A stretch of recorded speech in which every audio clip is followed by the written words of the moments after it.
Hello everyone, আজকে তোমাদের সাথে আমি একটা বড়ার টকের রেসিপি আম দিয়ে সেটা শেয়ার করব। এটা আমার মাসিমণির হাতে করা একটা রেসিপি।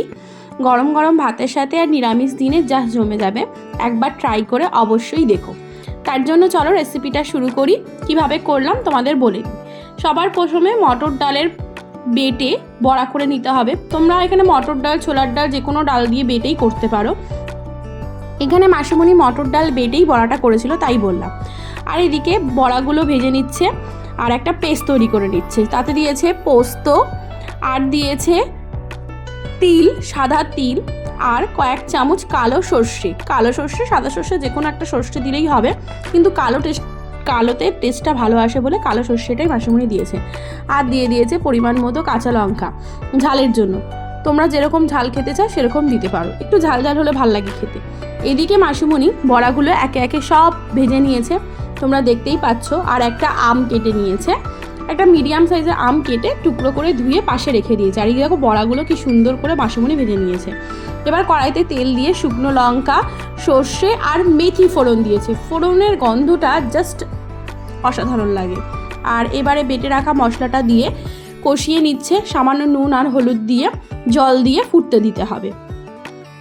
এই যে নিরামিষ দিনে কি করব আর এই গরমের দিনে তো রান্না করতে একদম ভালো লাগে না, কিন্তু একবার এই আমের টক দিয়ে করে দেখো, খুব ভাল লাগবে। বড়ার টক যেটাকে বলি আমরা, খুব ভাল লাগে। যাই ঝোলটা ফুটে উঠেছে, আমগুলো কিন্তু সেদ্ধ হয়ে গেছে। এখন মাসিমণি ভেজে রাখা বড়াগুলো সব অ্যাড করে দিয়েছে। তোমরা না একটু বড়ার ঝোলটা কম ফোটাবে আর একটু ঝোল ঝোল রেখে নামাবে, কেন বড়াতে সমস্ত ঝোলটা টেনে নেয়। দেখো আমগুলো কিন্তু সেদ্ধ হয়ে গেছে, মাসিমণি দেখিয়ে দিল। এইবার সমস্ত কিছু ব্যালেন্স করার জন্য দিয়ে দিতে হবে সামান্য পরিমাণে চিনি।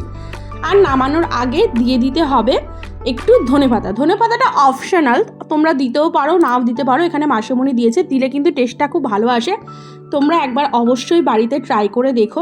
নিরামিষ দিনে মূলত খেতে খুব ভালো হয়। আর এই গরমে একদম পারফেক্ট একটা কম্বিনেশন টক আম দিয়ে। আর এই গরমে তো আমের যে কোনো রেসিপি জাস্ট ডুপার হিট।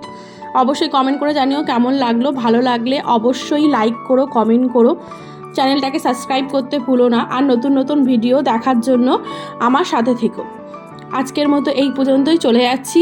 আবার হাজির হব নতুন একটা ভিডিও নিয়ে। ততক্ষণ পর্যন্ত সবাই ভালো থেকো, সুস্থ থেকো। আর অবশ্যই বাড়িতে কিন্তু এই রকম রেসিপিটা তৈরি করে দেখো। টাটা।